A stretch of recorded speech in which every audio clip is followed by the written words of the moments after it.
Hello. तो चलिए आज हम लोग मैथिली शरण गुप्त जी पे शॉर्ट नोट्स पढ़ेंगे। तो शॉर्ट नोट्स कितने पेज का होता है? एटलीस्ट 2 पेज का होना चाहिए, ठीक है।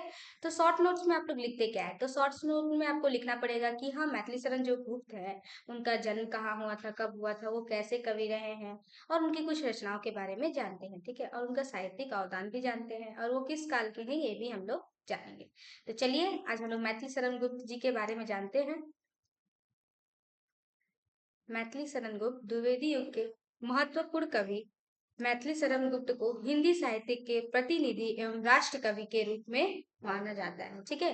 तो इनको क्या, मैथिली शरण गुप्त को क्या माना जाता है? राष्ट्र कवि के। अगर शॉर्ट में भी पूछा जाएगा कि मैथिली शरण गुप्त जी को किस नाम से जाना जाता है या राष्ट्र कवि के रूप में किसे जाना जाता है, तो आप लोग लिखेंगे मैथिली शरण गुप्त, ठीक है। इनके काव्य की मूल चिंता सांस्कृतिक थी। इन्होंने साहित्यिक उद्देश्य पर बल दिया है और वो कहते हैं, केवल मनोरंजन करना कवि का कर्म होना चाहिए, उसमें उचित उपदेश देना उपदेश का भी मर्म होना चाहिए। यानी कि उनकी रचनाओं में हम लोग देखते हैं कि रचनाओं में, कवियों की रचना में ज्यादा तो आनंद मनोरंजन यही होता है। तो वहीं पे मैथिली शरण गुप्त जी कहते हैं कि केवल मनोरंजन ना कवि का कर्म होना चाहिए, यानी कि उसके जो है कविताओं या फिर उसके काव्य रचना के माध्यम से मनोरंजन विकसित करना नहीं है, उसके माध्यम से उचित उपदेश देना ही कवि का मर्म होना चाहिए, ठीक है। द्विवेदी जी के संपादन काल में सरस्वती में इनकी खड़ी बोली कविताएं प्रकाशित होती रही। इनकी पहली कविता है हेमंत, 1950 में प्रकाशित हुई थी, ठीक है।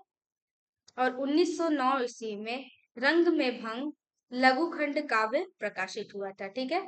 उनका पहला महत्वपूर्ण काव्य भारत भारती है, जो 1913 में आया था। इसमें न केवल खड़ी बोली की काव्य की उपयोगिता है वो सिद्ध किया, वरन वाक व्यापक स्तर पर राष्ट्रीय संस्कृति चेतना को भी जागृत किया है, ठीक है।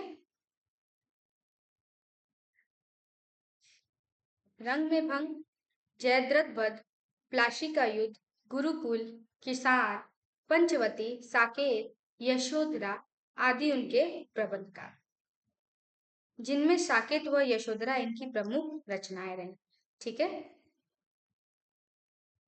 इनके राम समन्वय मानव है, ठीक है, ना कि लोकनायक है, जो अपनी मानवता के उत्कर्ष द्वारा ईश्वर रत्व के अधिकारी है।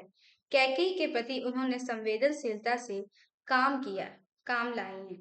साकेत में तत्कालीन राजनीतिक आंदोलन का प्रतिबिंब भी है। साकेत के पूरे 2 सर्वों में उर्मिला का वियोग अवस्था का अत्यंत विस्तार पूर्ण वर्णन है, ठीक है। उर्मिला कहती है, रह चीर दून तू हरी भरी, बड़ सुख के से बड़ सृष्टि सुंदर। इनकी व्याकुलता को, यानी कि उनकी व्याकुलता को इस पंक्ति के माध्यम से मैथिली शरण गुप्त जी दर्शाते हैं। प्रकट करती अन्य पंक्तियां हैं, प्रभु नहीं फिरे क्या तुम ही फिरे, हम गिरे अहे, ठीक है।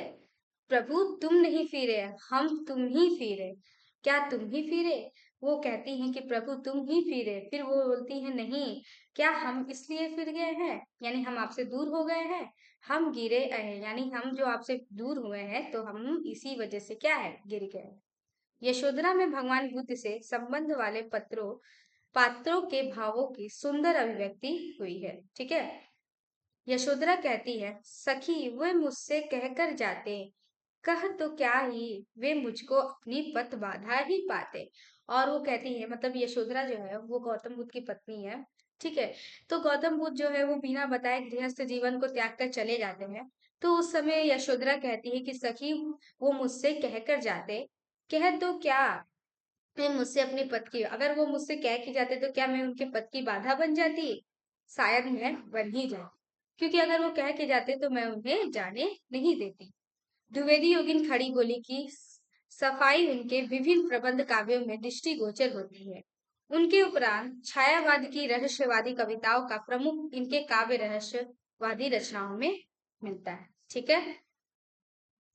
और इनकी रचना अब आप लोग जानेंगे, मैथिली शरण गुप्त जी हैं, उनकी रचनाओं में जो उपेक्षित पात्र हैं, यानी जो साहित्य में उन्हें स्थान नहीं दिया गया है, वैसे वैसे पात्रों को उन्होंने अपने जो है काव्य में क्या स्थान दिया है।